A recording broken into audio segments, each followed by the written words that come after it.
¿Tu suegra te quitaría todo después de la muerte de tu esposo? A mí casi me lo hace. Error número 1. Confiar en que el dolor la detendría. Después de que mi esposo murió, su madre quiso quitarme todo, excepto a mi hija. Mi abogada me suplicó que luchara. Bienvenidos a mi nueva historia. Carla Fredel apareció en mi cocina 11 días después de enterrar a mi esposo, señaló el techo, las paredes, el suelo bajo sus zapatos, y me dijo que se lo iba a llevar todo, la casa, el bufete de Joel, cada cuenta bancaria, cada activo hasta el último centavo. Todo, Hannah, excepto a nuestra hija de 4 años, Tessa, porque, y jamás olvidaré lo casual que sonó al decirlo, ella no se había inscrito para criar al hijo de otra persona. Mi nombre es Miriam Fredel. Tengo 31 años, y hasta hace poco vivía en Covington, Kentucky, una pequeña ciudad ubicada justo al otro lado del río Ohio, frente a Cincinnati. El tipo de lugar donde la gente se saluda desde sus entradas y de alguna manera siempre sabe cuánto pagaste por tu casa. Me casé con Joel Fredel cuando tenía 24 años. Él era abogado especializado en lesiones personales y construyó su propio bufete desde absolutamente nada.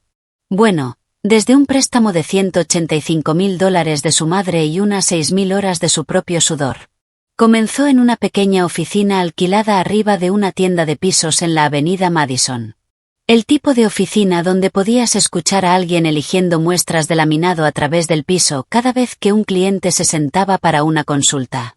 En 5 años, se había mudado a una suite de oficinas real, contrató a un pequeño equipo y facturaba más de $600,000 al año. Fredel y Asociados. Su nombre estaba en la puerta, y su madre nunca dejó que nadie olvidara quién había pagado por esa puerta. Joel murió un jueves por la tarde, el 6 de marzo. Paro cardíaco. Lo encontraron en su escritorio en la oficina, con la mano aún sobre su taza de café.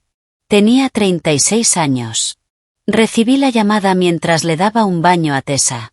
Conduje hasta la oficina con las mangas mojadas enrolladas hasta los codos y jabón aún bajo las uñas. Para cuando llegué, los paramédicos ya habían dejado de intentarlo. El funeral fue el miércoles siguiente. Carla llevaba lentes de sol Chanel negros en interiores, del tipo que cubren media cara para que no puedas saber si la persona realmente está llorando o simplemente actuando el duelo para una audiencia. Spencer, el hermano menor de Joel, estaba de pie junto a ella pareciendo un niño esperando al director. Tenía 29 años, nunca había mantenido un trabajo por más de 5 meses, y vivía en la casa de huéspedes de Carla en Burlington, donde sus responsabilidades principales eran dormir hasta el mediodía y pedir cosas por internet con la tarjeta de crédito de ella. Necesitas entender algo sobre Carla. Ella no era una anciana indefensa. Había sido dueña de 4 tintorerías en todo el norte de Kentucky. Las construyó ella misma después de su divorcio del padre de Joel. Conocía el negocio. Conocía los números. O al menos eso creía. El mundo de las tintorerías funciona con matemáticas simples. La ropa entra sucia. La ropa sale limpia. El efectivo entra en la caja registradora. Aplicaba esa misma lógica a todo, incluyendo un bufete de abogados en el que nunca había puesto un pie profesionalmente. Para Carla, la práctica de Joel era solo otra tienda, excepto que en lugar de planchar camisas, planchabas demandas, y en lugar de monedas en la máquina, tenía $600,000 al año pasando por los libros. También me trató desde el primer día de Acción de Gracias como si fuera un inconveniente temporal del que Joel eventualmente se cansaría. Yo había sido secretaria legal cuando nos conocimos. Nada glamoroso, no rica, no de la familia correcta. Carla una vez me presentó a sus amigas como la primera esposa de Joel mientras Joel y yo todavía estábamos muy casados y parados justo ahí. Así que cuando apareció en mi cocina ese lunes por la mañana, 11 días después del funeral, no debería haberme sorprendido, pero el dolor hace algo con tus reflejos. Te vuelve lenta. Te quedas ahí absorbiendo golpes que normalmente verías venir desde el otro lado de la habitación. Carla entró usando un blazer gris. De hecho se había vestido para esto, como si fuera una reunión de negocios. Spencer la seguía con una cinta métrica. Una cinta métrica real. Mientras Carla estaba de pie en la isla de mi cocina, explicando que estaba reclamando lo que su inversión había construido, Spencer deambulaba por la habitación de huéspedes y empezaba a medir el armario. Podía escuchar la cinta haciendo clic y chasqueando desde la cocina. Recuerdo pensar, ¿qué posee el que llenaría un armario? La posesión más valiosa de este hombre era una silla gamer. Carla presentó su caso como si estuviera dando una presentación de directorio. El bufete fue construido con su dinero. El enganche de la casa nos había dado $30,000 hace 7 años, y no había dejado de mencionarlo desde entonces. En su mente, era copropietaria de todo lo que Joel jamás tocó. Y ahora que Joel se había ido, quería recuperar su inversión con intereses. Lo único que no quería era a Tessa. Lo dijo tan fríamente, como si estuviera rechazando un acompañamiento en un restaurante. No, gracias. La niña no. Solo los activos, por favor. Me quedé ahí sosteniendo una taza de café que se había enfriado hacía 20 minutos y no dije nada. No porque estuviera de acuerdo, sino porque mi cerebro no podía procesar perder a mi esposo y ser robada en el mismo mes. 2 días después, llegó una carta certificada. Axel Mendler, abogado. Carla había presentado una impugnación formal del testamento de Joel y un reclamo de acreedor contra su patrimonio por su préstamo de $185,000. Esto ya no era una conversación de cocina. Esto era un ataque legal, y ella lo había lanzado antes de que las flores de Joel se hubieran marchitado sobre la tumba. Antes de continuar, por favor suscríbete y dime en los comentarios desde dónde estás viendo y qué hora es allí. Leo cada uno de ellos. Muchas gracias por tu apoyo. Ahora, ¿dónde estábamos? Cierto. Carla había pasado de amenazas en la cocina a presentaciones judiciales en 48 horas, y yo todavía estaba durmiendo en una cama que olía a la colonia de mi esposo muerto, tratando de averiguar cómo explicarle a una niña de 4 años por qué papi no iba a volver a casa. Axel Mendler no era un aficionado. Presentó la impugnación del testamento con fundamentos lo suficientemente sólidos, argumentando que el préstamo de $185,000 de Carla constituía una inversión en el bufete, otorgándole un reclamo sobre su valor. También presentó un reclamo de acreedor separado por el préstamo en sí. 2 frentes legales a la vez. Carla estaba gastando $350 la hora en este hombre, y quería resultados rápido. Pero Carla no estaba contenta esperando al sistema legal. Decidió empezar a administrar su nuevo imperio inmediatamente. La semana después de presentar los documentos, condujo hasta la oficina de Joel, Fredel y Asociados, una suite en el 2º piso en Scott Boulevard, entró como si fuera la dueña del lugar, y empezó a presentarse con el personal. Solo había 4 empleados, 2 asistentes legales, una recepcionista, y Gail Bad, la contadora, que había estado con Joel durante 6 años. Carla les dijo a todos que estaba asumiendo la supervisión de las operaciones y que se venían cambios. Le dijo a Gail que imprimiera los informes de ingresos del bufete de los últimos 3 años. Gail los imprimió. Carla miró la línea superior, $620,000 en facturación anual, asintió como si acabara de confirmar lo que ya sabía, y se fue. Nunca pidió los reportes de gastos. Nunca preguntó sobre deudas. Nunca abrió una sola carpeta que no estuviera etiquetada como ingresos. Es como revisar tu saldo bancario, pero solo mirar los depósitos y decidir que eres millonaria. Luego empezó a llamar a los clientes de Joel. Uno por uno, rastreó sus números y llamó para presentarse como la persona que supervisaría la transición. No tenía autoridad legal para hacer esto. No tenía licencia de abogada. Ni siquiera sabía de qué trataba la mitad de los casos de Joel. Pero Carla creía que la confianza era lo mismo que la competencia. Y confianza le sobraba. La mayoría de los clientes de Joel, comprensiblemente alarmados por una llamada telefónica de la madre de su abogado muerto, se transfirieron a otros bufetes en cuestión de días. Carla estaba destruyendo sistemáticamente la fuente de ingresos del mismo negocio que estaba luchando por poseer. Era como ver a alguien prender fuego a una casa mientras discutía con la aseguradora sobre cuánto valía la casa. Entonces sucedió lo de Spencer. Una semana después de la visita de Carla a la oficina, Spencer llegó a mi casa en el buick en clave de Carla con 2 bolsas de lona, una PlayStation y una bolsa grande de papas fritas con sabor a barbacoa. Caminó hasta la puerta principal y anunció que se estaba mudando a la habitación de huéspedes porque, y cito, «Mamá dijo que básicamente ya es nuestra». Por cierto, no trajo sábanas, una almohada ni una sola muda de ropa profesional. Trajo una consola de videojuegos y botanas. Le dije que se fuera. Se negó. Llamé a la policía de Covington. Llegaron 2 oficiales, confirmaron que la casa estaba a nombre de Joel y que yo era la cónyuge sobreviviente, y escoltaron a Spencer de regreso al Buick. Dejó las papas en mi porche. Las tiré a la basura. Esa noche, Carla me llamó. Su voz alcanzó un tono que no sabía que las cuerdas vocales humanas podían producir. En algún lugar entre una alarma de humo y una cantante de ópera calentando para una escena de muerte. Me dijo que yo era despiadada, cruel, y que Joel estaría asqueado conmigo por echar a su hermano a la calle. Le recordé que Spencer vivía en su casa de huéspedes y tenía su propia habitación allí. Me colgó. Mientras tanto, mi propia gente estaba perdiendo la fe en mí. Mi mamá condujo desde Lexington ese fin de semana, se sentó en mi mesa de la cocina, la misma mesa donde Carla había presentado su plan de toma hostil, y dijo, «Cariño, tienes que pelear esto». Mi mejor amiga Shannon llamaba cada noche diciendo lo mismo. «Consigue un abogado. Consigue un tiburón. No dejes que esta mujer te aplaste». Así que contraté a la Era Smith.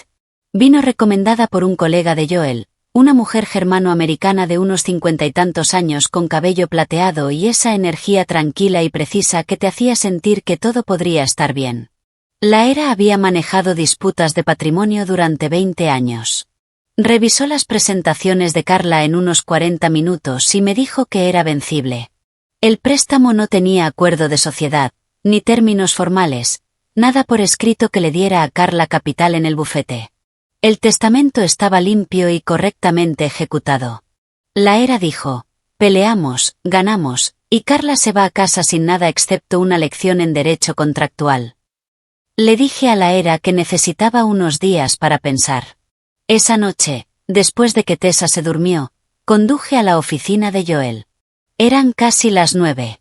El edificio estaba oscuro excepto por los letreros de salida brillando en verde en la escalera. Abrí la oficina privada de Joel con la llave de repuesto que siempre había guardado en mi llavero y me senté en su escritorio. Todavía olía a él. Café y ese aftershave de sándalo que había usado desde la universidad. Abrí el cajón inferior, el profundo donde guardaba archivos que no quería que nadie más tocara. Detrás de una pila de carpetas de casos antiguos, encontré un sobremanila sellado. Mi nombre estaba escrito en el frente con la letra de Joel. No Miriam Fredel, solo Miriam con un pequeño corazón dibujado al lado, como si todavía nos estuviéramos pasando notas en la preparatoria. Lo abrí. Leí lo que había dentro. Y me senté en esa oficina oscura durante casi 1 hora sin moverme, sin respirar fuerte, sin llorar. Por primera vez desde el 6 de marzo, mi mente estaba completamente clara. A la mañana siguiente, llamé a la Era. Mi voz era diferente. Podía escucharlo yo misma, firme, calmada, como si algo hubiera encajado detrás de mis ojos. Dije, la Era, he cambiado de opinión. No quiero pelear. Quiero darle a Carla todo lo que está pidiendo. Todo. La Era no dijo ni una palabra durante unos 10 segundos. Y para una mujer que cobra por hora, 10 segundos de silencio es prácticamente un evento médico. Necesito contarte qué había en ese sobre. Porque aquí es donde la historia cambia de dirección.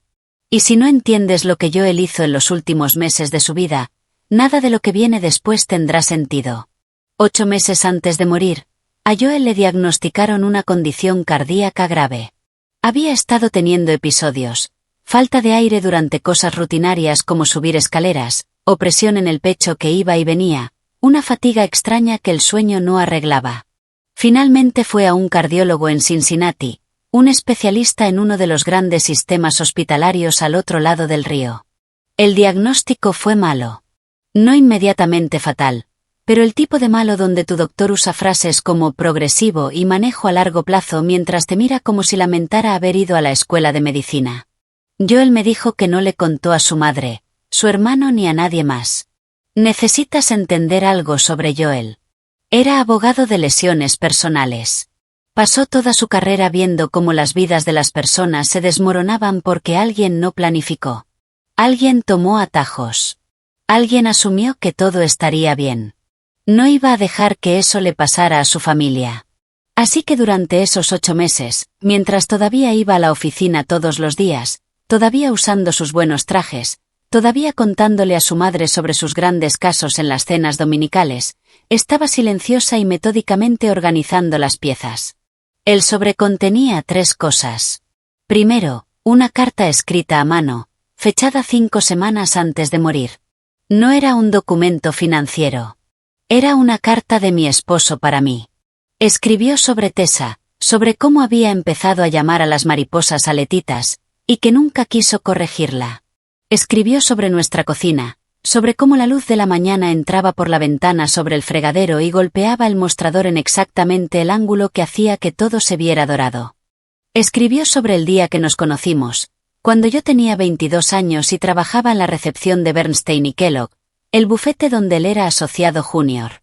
Y me había invitado a almorzar 4 veces antes de que dijera que sí, porque tenía una política estricta de no salir con abogados, lo cual, mirando atrás, claramente no se sostuvo muy bien. La última línea de la carta: no dejes que se lleve lo que importa. Ella puede quedarse con el resto. No eran instrucciones, no era un esquema, solo confianza. Joel sabía que yo era lo suficientemente inteligente para entender qué significaban esas palabras una vez que viera el segundo y tercer elemento del sobre. Segundo, confirmaciones de beneficiarios. Joel tenía una póliza de seguro de vida de $875,000. La había sacado años atrás a los 30, cuando empezó el bufete. El banco la había requerido como garantía para su préstamo comercial inicial. En ese entonces, era joven y saludable, pasó la suscripción médica sin problemas. La póliza había estado vigente durante 6 años. Todo lo que Joel hizo en sus últimos meses fue actualizar el beneficiario. Lo cambió a mí, Miriam Fredel, beneficiaria única. Y aquí está la clave. Actualizar un beneficiario en una póliza de seguro de vida existente no requiere un nuevo examen médico. Es un formulario, una firma. Listo. Esos $875,000 se me pagarían directamente cuando muriera. Nunca entrarían al patrimonio, nunca pasarían por sucesión. Carla no podía tocarlos. Incluso si supiera de ellos, lo cual no sabía, no tendría reclamo legal. Había hecho lo mismo con sus cuentas de retiro, un 401k, con aproximadamente $152,000 y una cuenta Roth con unos $58,000. Actualizó las designaciones de beneficiario de ambas a mi nombre. Mismo principio. El beneficiario designado recibe estos fondos directamente fuera de la sucesión, fuera del patrimonio. Otros $210,000 que Carla no podía alcanzar. Quiero ser clara sobre algo. Esto no es algún vacío legal secreto. Así es como funcionan los seguros de vida y las cuentas de retiro en cada estado de Estados Unidos. Millones de familias confían en este mecanismo exacto. Los asesores financieros literalmente te dicen que revises tus designaciones de beneficiarios cada año. No es un truco. Es papeleo de un martes por la tarde que la mayoría de la gente pospone y olvida. Joel no olvidó. Tercero, el panorama financiero real de Fredel y Asociados. Joel había preparado un resumen detallado, escrito a mano con esa escritura de abogado precisa, detallando cada deuda, cada responsabilidad, cada bomba de tiempo dentro de su hermoso bufete. Y aquí es donde pasé de viuda afligida a algo completamente distinto. El bufete facturaba $620,000 al año. Esa parte era verdad. Ese es el número que Joel mencionaba en las cenas familiares. El número que Carla memorizó como escritura sagrada. Pero esto es lo que $620,000 en ingresos realmente significaban una vez que quitabas la cortina. $115,000 en deudas acumuladas de proveedores y gastos generales. Un acuerdo de demanda por mala praxis pendiente. $180,000, ya acordado por Joel antes de morir. Solo esperando el pago. $47,000 en impuestos sobre nómina no pagados. El IRS no olvida los impuestos sobre nómina, por cierto. Los consideran impuestos de fideicomiso, lo que significa que la parte responsable es personalmente responsable.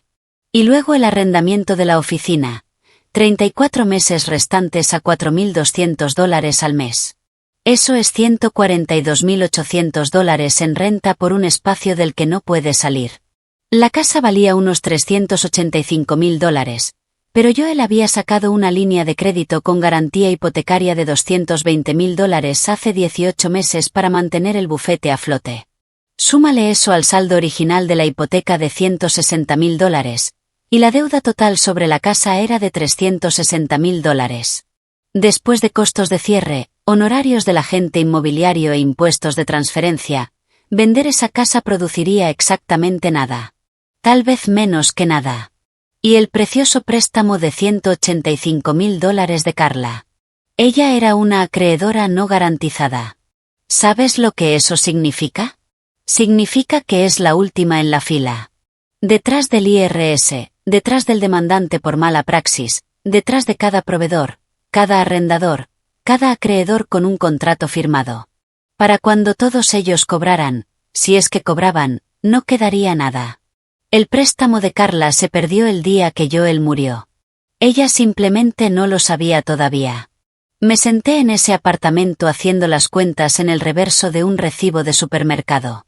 Mi lado, $1.085.000. Dinero limpio, con ventajas fiscales, fuera de la sucesión, ya mío. El lado de Carla. Aproximadamente $520.000 negativos una vez que sumabas cada responsabilidad y restabas cada activo real. Al día siguiente, Gail Bat me llamó.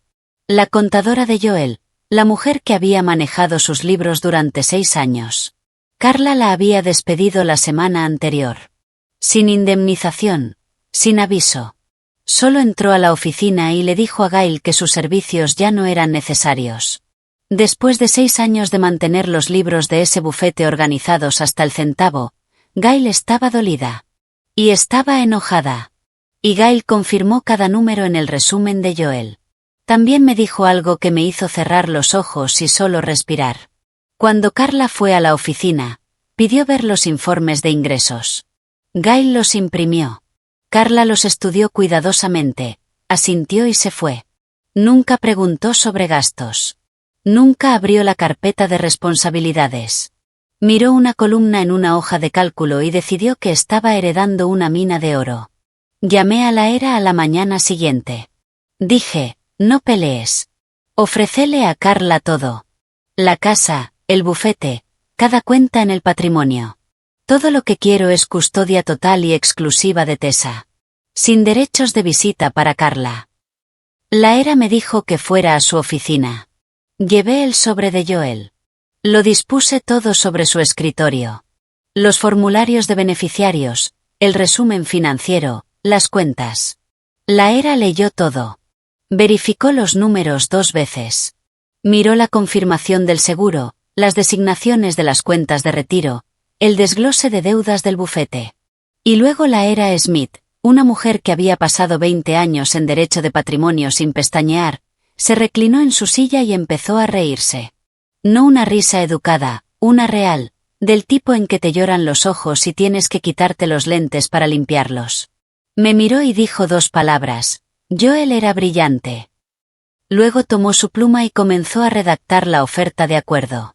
La ERA contactó a Axel Mendler la semana siguiente con una oferta que en papel parecía una rendición completa.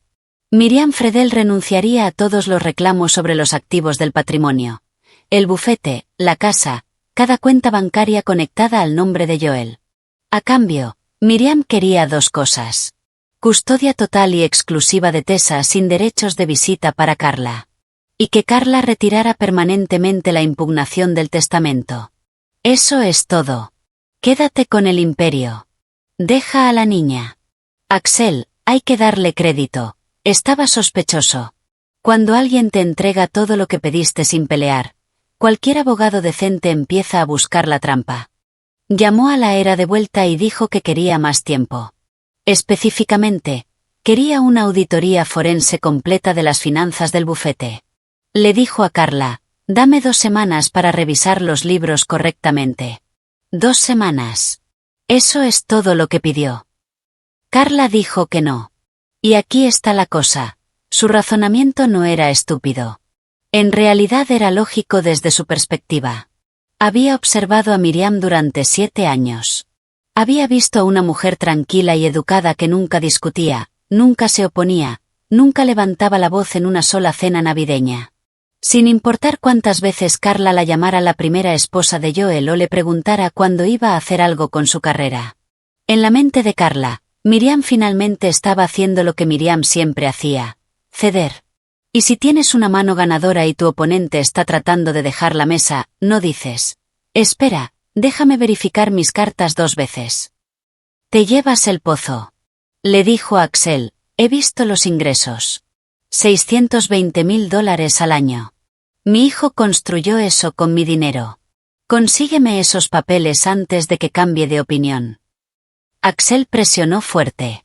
Redactó una carta de asesoría formal, 2 páginas a espacio simple, declarando que la debida diligencia sobre la posición financiera del bufete estaba incompleta y recomendando que Carla esperara una auditoría completa antes de aceptar cualquier transferencia de activos y responsabilidades.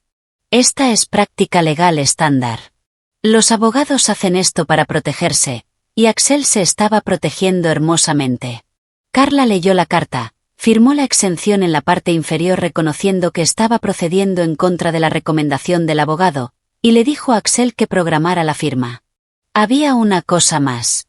Axel le preguntó directamente a la ERA: ¿hay algún activo fuera del patrimonio del que debamos estar al tanto? Pólizas de seguro de vida, cuentas de retiro con beneficiarios designados. La ERA respondió exactamente como debía: los activos fuera del patrimonio están fuera del alcance de este acuerdo patrimonial, y mi clienta no tiene obligación legal de divulgarlos. Carla escuchó esto a través de Axel y lo descartó inmediatamente. Joel nunca le mencionó un seguro de vida. Ella asumió que no tenía ninguno. ¿Por qué lo tendría? Tenía 36 años. Estaba saludable, hasta donde ella sabía. Los hombres jóvenes no piensan en seguros de vida. Excepto que Joel sí lo hizo, porque un banco lo había requerido 6 años atrás. Y Joel era el tipo de hombre que seguía pagando las primas a tiempo, incluso cuando todo lo demás se estaba desmoronando. Mientras Carla estaba ocupada firmando exenciones e ignorando los consejos de su propio abogado, yo estaba construyendo silenciosamente mi nueva vida. La compañía de seguros procesó mi reclamo en poco menos de 3 semanas. $875.000 depositados directamente en mi cuenta de cheques personal en una cooperativa de crédito en Florence, Kentucky. Había abierto esa cuenta específicamente para este propósito. Sin conexión con ninguna de las cuentas de Joel, sin conexión con el patrimonio. También inicié la transferencia de las cuentas de retiro de Joel, $152.000 de su 401k, y $58.000 de su Roth IRA a cuenta solo a mi nombre. Empecé a sacar cosas de la casa. Nada dramático, unas pocas cajas a la vez. La ropa y los juguetes de Tessa primero, luego mis libros, mis documentos, los álbumes de fotos. Encontré un apartamento de 2 habitaciones en Florence, a unos 20 minutos al sur de Covington. Limpio, seguro, buen distrito escolar. El primer y último mes de renta fueron $1.800. Lo pagué de mi cuenta de cheques sin pestañear. Mientras tanto, Spencer estaba viviendo su mejor vida. Carla lo había enviado al bufete para administrar las operaciones mientras el proceso legal se desarrollaba, lo que mayormente significaba que se sentaba en la silla de Joel, giraba unas cuantas veces e intentaba descifrar el sistema telefónico. Llamó a un proceso servidor-repartidor. Le preguntó a una de las asistentes legales qué era un contrato de anticipo. En su tercer día, Carla hizo que fuera al banco y se registrara como CEO firmante en la cuenta operativa del bufete para que pudiera manejar los gastos del día a día. Spencer firmó cada documento que el banco puso frente a él sin leer una sola palabra. No se dio cuenta de que se estaba haciendo responsable solidario de las obligaciones vinculadas a esa cuenta. Spencer nunca leía nada que no tuviera una pantalla y un control adjunto. Mi mamá vino desde Lexington una vez más. Se sentó frente a mí en mi nueva mesa de cocina, una pequeña mesa de IKEA que había ensamblado yo misma, lo cual honestamente se sintió como un logro mayor que todo mi matrimonio. Y dijo, Miriam, estás renunciando a la casa de Joel, al trabajo de su vida. ¿Estás teniendo algún tipo de colapso? Quería contarle todo. Quería abrir mi laptop y mostrarle el saldo bancario y ver sus ojos abrirse, pero no podía. Todavía no. No hasta que los papeles estuvieran firmados y no hubiera ninguna posibilidad de que algo se filtrara de vuelta a Carla a través de la cadena telefónica de pueblo pequeño que conecta a cada madre en Kentucky con cada otra madre en un radio de 45 minutos. Así que solo dije, mamá, confía en mí. Va a estar bien. Ella no me creyó. Podía verlo en su cara. Pero me abrazó de todos modos, y eso fue suficiente. La firma estaba programada para un martes a finales de junio. La noche anterior, preparé el atuendo de Tessa para la guardería, empaqué mi bolso con el contrato de arrendamiento firmado del apartamento y una carpeta de estados de cuenta bancarios mostrando $1.085.000 en activos limpios, y puse mi alarma a las 6:30. Me metí en la cama, me cubrí con las sábanas y me quedé dormida en menos de 5 minutos. Primera vez que eso sucedía desde el 6 de marzo. La oficina de Axel Mendler estaba en el tercer piso de un edificio de ladrillo en Pike Street en el centro de Covington. Sala de conferencias con paredes beige, alfombra industrial y una cafetera que producía algo técnicamente marrón y técnicamente tibio, pero solo teóricamente café. Llegué a las 9:15 con la era. Tomamos las 2 sillas del lado izquierdo de la mesa y esperamos. Carla entró a las 9:20 con Spencer y Axel.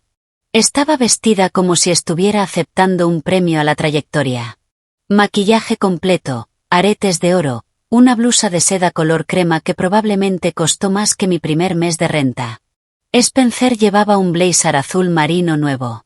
Noté que la etiqueta de precio todavía estaba metida dentro del cuello, colgando contra la parte posterior de su cuello como una pequeña bandera blanca. Nadie se lo dijo. Yo ciertamente no iba a hacerlo. Los documentos eran directos. Yo, Miriam Fredel, por la presente transfiero todos los reclamos sobre los activos patrimoniales de Joel Fredel, incluyendo pero no limitado a la práctica legal conocida como Fredel y Asociados, la propiedad residencial y todas las cuentas financieras asociadas a Carla Fredel, quien acepta dichos activos junto con todas las responsabilidades asociadas. A cambio, Carla renuncia a todos los reclamos respecto a la custodia de Tessa Fredel, y yo recibo la custodia total y exclusiva sin derechos de visita para Carla o Spencer. La era hizo una declaración tranquila antes de que firmara. Para el registro, mi clienta está firmando voluntariamente y desea confirmar que la parte contraria ha revisado y aceptado el patrimonio inclusive de todas las responsabilidades divulgadas. Axel confirmó. Carla ni siquiera levantó la vista. Ya estaba alcanzando su pluma. Firme. Carla firmó. Spencer estaba sentado ahí sonriendo como si acabara de ser ascendido a CEO de algo. Todo el asunto tomó 8 minutos. Los 8 minutos más rápidos de mi vida. Y una vez corrí media milla en la clase de gimnasia de la preparatoria para evitar sacar una B en educación física. Mientras me levantaba para irme, Carla no pudo resistirse. Me miró desde el otro lado de la mesa y dijo que esperaba que finalmente aprendiera a pararme sobre mis propios pies sin un Fredel en quien apoyarme. Spencer asintió, probablemente sin entender exactamente qué había dicho, pero de acuerdo por principio porque eso es lo que Spencer hace. Recogí mi bolso, salí, recogí a Tessa de la guardería a las 3:15 y conduje a nuestro apartamento. Le hice macarrones con queso de caja, del tipo con las formas de dinosaurio, porque Tessa creía firmemente que la pasta en forma de dinosaurio sabía mejor que la pasta regular. Y honestamente, podría tener razón sobre eso. Vimos caricaturas hasta las 6:30. Se quedó dormida en el sofá con queso en la barbilla. La cargué hasta la cama. Luego me senté en el piso de mi cocina con la espalda contra el gabinete y solo respiré. Fue la tarde más pacífica que había tenido desde que Joel murió. 3 semanas después, Carla Fredel entró a Fredel y Asociados como su dueña legal y comenzó a dirigir su nuevo imperio. No estuve ahí para verlo, pero en un pueblo como Covington, no necesitas estarlo. La gente habla. Gail todavía tenía amigas en la oficina, Y algunas cosas las supe de la propia Carla durante esa última llamada telefónica. Así que esto es lo que pasó. Día 1. Abrió una pila de correo que se había estado acumulando en el escritorio de Joel. Sobres que había pasado una docena de veces sin molestarse en abrir. El tercer sobre era del Servicio de Impuestos Internos. Aviso de impuestos sobre nómina no pagados. $47.000. Multas acumulándose mensualmente. Día 3. Una llamada telefónica de un abogado en Cincinnati representando al demandante en una demanda por mala praxis contra Joel. El acuerdo había sido pactado antes de la muerte de Joel.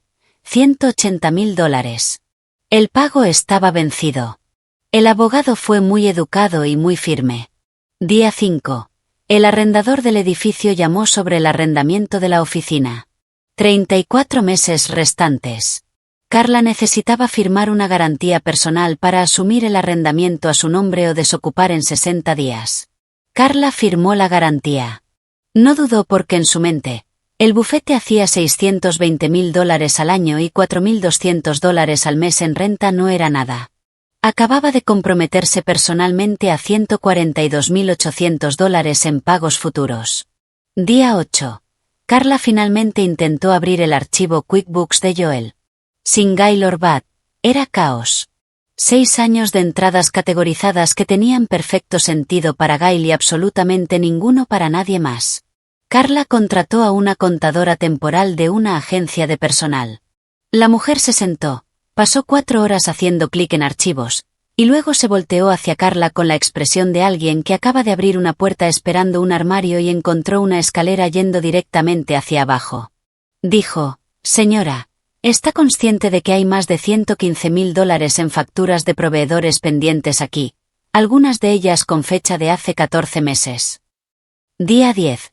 Gaylord Bath presentó un reclamo de empleo formal por despido injustificado sin aviso ni indemnización. 6 años de servicio. Reclamo estimado, $20.000. Carla llamó a Axel Mendler esa noche. No sé exactamente qué le dijo, pero puedo imaginar el tono de su voz. Esa frecuencia de tetera que había llegado a conocer tan bien. Axel sacó sus archivos. Le leyó su propia carta de asesoría de vuelta. Le recordó sobre la exención que había firmado. Dijo: «Recomendé una auditoría completa. Usted declinó. Tengo documentación». Entonces Carla me llamó. Vi su nombre en la pantalla de mi teléfono brillando en la oscuridad de mi habitación. Lo vi sonar 4 veces. Luego puse el teléfono boca abajo en mi mesa de noche y volví a dormirme. Carla contrató a una nueva abogada, una mujer llamada Betsy Pulk de un bufete en Cincinnati. Alguien sin conexión con el caso. Ojos frescos, reputación afilada. Carla le contó toda la historia. Dijo que había sido engañada, manipulada, engañada para aceptar un patrimonio sin valor por su astuta nuera. Betsy revisó todo. El acuerdo de arreglo, la exención firmada, la carta de asesoría de Axel, las presentaciones patrimoniales que la ERA había preparado y divulgado antes de la firma. Cada responsabilidad había sido listada. Cada deuda estaba en el papeleo. Nada estaba oculto. Nada estaba fabricado. Miriam no había mentido sobre una sola cosa. Simplemente no había ofrecido voluntariamente información sobre activos que eran legalmente suyos y legalmente fuera del patrimonio. Betsy revisó todo y, por lo que supe después, le dijo a Carla la verdad en términos que no dejaban espacio para la esperanza. Fue representada por un abogado competente. Se le aconsejó esperar una auditoría completa. Se negó. Firmó una exención. El acuerdo fue voluntario, mutuo y documentado. Sin fraude, sin caso. Aparentemente, las palabras exactas fueron: «Lo que tiene no es un reclamo legal. Lo que tiene es una lección muy costosa». Carla intentó vender la casa. Su agente inmobiliaria hizo los números y entregó las noticias en su propia mesa de cocina. Después de pagar la hipoteca, la línea de crédito con garantía hipotecaria, costos de cierre y comisión del agente, Carla debería aproximadamente $11.000 al cierre. La casa no era un activo. Era una tarifa de salida. El IRS no se preocupaba por los sentimientos de Carla. Las multas de impuestos sobre nómina seguían acumulándose. Carla comenzó a sumergirse en sus ahorros personales. Dinero que había pasado 30 años acumulando de sus tintorerías. Vendió la ubicación de Burlington primero, luego la de Erlanger. 2 tiendas desaparecieron en 2 meses, y aún no estaba cerca de cubrir las responsabilidades totales del bufete. Spencer, que había estado jugando a ser socio gerente durante exactamente 19 días antes de que las paredes se derrumbaran, de repente recordó que tenía otro lugar donde estar. Intentó removerse como CEO firmante de la cuenta operativa del bufete. El banco le informó que su firma creaba responsabilidad solidaria para ciertas obligaciones procesadas a través de esa cuenta, incluyendo un plan de pago a proveedores que Carla había establecido usando la cuenta después de la transferencia. Spencer contrató a su propio abogado. Un hombre de 29 años cuya madre había estado pagando su factura de teléfono celular durante los últimos 6 años contrató a un abogado para demandar a esa misma madre, alegando que lo había coaccionado para firmar documentos bancarios que no entendía. Su caso no llegó a ninguna parte. Había firmado voluntariamente como adulto sin documentación de coerción. Pero la demanda en sí misma, Spencer Fredel versus Carla Fredel, era real. Presentada en el condado de Kenton. Número de caso y todo. Madre e hijo, el equipo inseparable que había estado en mi cocina midiendo habitaciones y haciendo planes, ahora estaban pagando a abogados separados para argumentar el uno contra el otro. Honestamente, no podría haber escrito un mejor final aunque lo hubiera intentado. Y créeme, durante esas largas noches en mi apartamento mientras Tessa dormía, había imaginado bastantes. La última vez que Carla me llamó, contesté. Estaba llorando. No el duelo performativo que había visto en el funeral de Joel. Lágrimas reales, del tipo desordenado, del tipo que puedes escuchar a través de un teléfono. Dijo que estaba perdiendo todo. Dijo que no sabía. Dijo que necesitaba ayuda. Escuché. No interrumpí. Y cuando terminó, dije. Carla, te paraste en mi cocina y me dijiste que querías todo excepto a mi hija. ¿Recuerdas eso? Dijiste que no te habías inscrito para el hijo de otra persona. Querías la casa, el bufete, cada centavo. Y te di exactamente lo que pediste, cada pieza de ello. Luego colgué y volví a ayudar a Tessa a pegar macarrones en un pedazo de papel de construcción porque había decidido que estaba haciendo un retrato de un caballo y necesitaba más fideos para la crin. Esa noche, después de que Tessa estaba en la cama, me senté en mi pequeña mesa de IKEA, la que había ensamblado yo misma con un tutorial de YouTube y un cuchillo de mantequilla porque no podía encontrar la llave Allen, y abrí mi laptop. Llené la solicitud para un programa de certificación de asistente legal en Gateway Community College. La matrícula era de $4,200 por semestre. Mi cuenta bancaria tenía $1,085,000 en ella. Podía pagarlo. En mi mesa de noche, enmarcada en un simple marco negro que había comprado en una tienda de manualidades por $6, estaba la carta de Joel. Leía la última línea cada noche antes de apagar la luz. No dejes que se lleve lo que importa. Ella puede quedarse con el resto. Muchas gracias por quedarte conmigo durante toda esta historia. Si te conmovió aunque sea un poco, hay otra esperando en tu pantalla ahora mismo. Y honestamente, podría ser incluso mejor que esta. Haz clic y te veo ahí en solo un momento.